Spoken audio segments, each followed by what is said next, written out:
Hi అండి, ఎలా ఉన్నారు అందరూ? Welcome to the Monika Simha vlogs. ఈరోజు వీడియో వచ్చేసేసి నా స్టైల్లో పుదీనా అండ్ పచ్చి కొబ్బరి పలావ్ ఇంట్లో ఏ విధంగా ప్రిపేర్ చేసుకోవచ్చో చూపిస్తానండి. చాలా చాలా టేస్టీగా ఉంటుంది. మీరు ఒకసారి ట్రై చేసి చూడండి. అంతేకాకుండా పిల్లల లంచ్ బాక్స్ కూడా పర్ఫెక్ట్గా సెట్ అవుతుందండి. దీనికి కాంబినేషన్గా చట్నీని అని కాదు, రైతా, అలాగే మన కరివేపాకు కారం కానీ, మామిడికాయ పచ్చడి కానీ ఏదైనా టేస్టీగా ఉంటుంది. దీన్ని ముందుగా ప్రిపేర్ చేసుకోవడానికి నేను స్టవ్ మీద గిన్నె పెట్టుకొని కొద్దిగా ఆయిల్ తీసుకున్నాను. అందులో కొద్దిగా జీలకర్ర, సోంపు, సాజీరా, అలాగే ఇలాచి, లవంగాలు, కొద్దిగా బిర్యానీ ఆకు, లవంగాలు యాడ్ చేసుకొని ముందులో లైట్గా ఫ్రై చేసుకున్న తర్వాత ఆనియన్స్, పచ్చిమిర్చి పీసెస్ యాడ్ చేసుకొని లైట్గా ఫ్రై చేసుకుంటున్నాను. ఆనియన్ పీసెస్ లైట్గా ఫ్రై అయిన తర్వాత ఇందులో కొద్దిగా పసుపు యాడ్ చేసుకొని పచ్చివాసన పోయేదాకా ఫ్రై చేసుకున్న తర్వాత ఇందులో ఆలూ పీసెస్ యాడ్ చేసుకున్నానండి. ఆలూ పీసెస్ ఒక 2 మినిట్స్ అలా ఫ్రై చేసుకున్న తర్వాత క్యారెట్ పీసెస్ యాడ్ చేసుకోవాలి. ఇందులో బఠానీ కానీ, మన క్యాప్సికమ్ కానీ లేదా బీన్స్ కానీ ఏదైనా యాడ్ చేసుకోవచ్చు. కానీ ప్రస్తుతానికి నేను క్యారెట్ అండ్ ఆలు మాత్రం యాడ్ చేసుకున్నాను. ఇందులో నేను కొద్దిగా కల్లుప్పు యాడ్ చేసుకున్నానండి. కల్లుప్పు యాడ్ చేసుకొని లైట్గా ఫ్రై చేసేసుకున్నాను. నెక్స్ట్ వచ్చేసి ఇక్కడ పేస్ట్ కోసం పచ్చి కొబ్బరి ఒక చిప్ప తీసుకున్నానండి. చిన్న చిన్న పీసులుగా కట్ చేసి మిక్సీ జార్లోకి వేసేసుకున్నాను. నెక్స్ట్ వచ్చేసి పుదీనా తీసుకున్నాను. అలాగే కొద్దిగా అల్లము, కొద్దిగా వెల్లుల్లిపాయలు యాడ్ చేసుకొని మెత్తగా గ్రైండ్ చేసి తీసుకున్నాను ఇక్కడ నేను.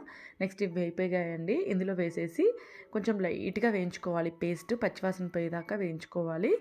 మరీ ఎక్కువసేపు వేయించకూడదండి. ఒక 2 మినిట్స్ వేయించితే సరిపోతుంది. కొంచెం లైట్గా వేయించేస్తే సరిపోతుంది. ఇక్కడ నాకు ఆల్రెడీ ఫ్రై అయిపోయిందండి.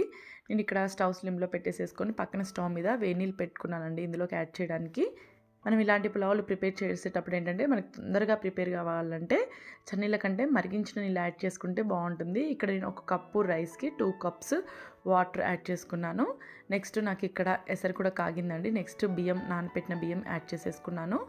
ఇక్కడ మనం బాగా మరిగించిన వాటర్ యాడ్ చేసాం కాబట్టి చాలా తక్కువ టైంలో మనకి ఇక్కడ రెడీ అయిపోతుంది పులావ్ అనేది. నాకు ఇక్కడ మొత్తం ఒక 15 మినిట్స్లో రెడీ అయిపోయిందండి. నేను ఇక్కడ వచ్చేసి 1/2 kg రైస్ ప్రిపేర్ చేశాను. నాకు ఎక్కువ టైం అయితే పట్టలేదు. ఒక 15 మినిట్స్లో ఈజీగా రెడీ అయిపోయింది.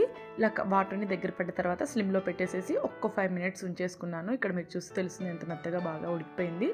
దీని ప్లేస్లో మనం బాస్మతి రైస్ కూడా యూస్ చేయొచ్చండి, చాలా బాగుంటుంది. నేను ఇక్కడ సపరేట్ ప్లేట్లోకి సర్వ్ చేసేసాను. చాలా టేస్టీగా ఉంటుందండి. మీరు కూడా ఒకసారి ట్రై చేయండి.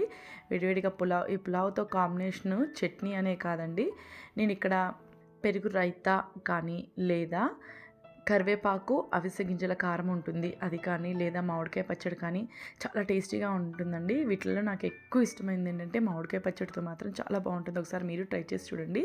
అలాగే నా వీడియోస్ మీకు నచ్చినట్టయితే లైక్ చేయండి, షేర్ చేయండి, సబ్స్క్రైబ్ చేయండి.